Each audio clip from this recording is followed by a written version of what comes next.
retornant a les varietats tradicionals valencianes mitjançant la divulgació i el consum.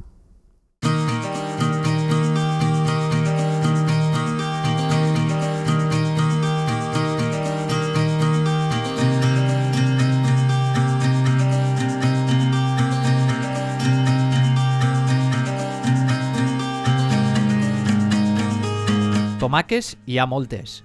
Esta espècie del catàleg de varietats tradicionals es caracteritza per tindre una forma allargada, carnosa a l'interior i per tindre moltes possibilitats a la nostra dieta.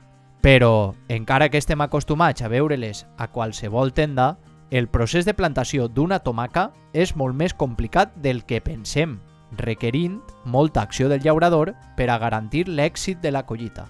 En amanida, torrat, fregit, refregat, fet salsa, en suc i inclús farcit, la tomaca és un aliment que fonamenta gran part de la nostra dieta mediterrània.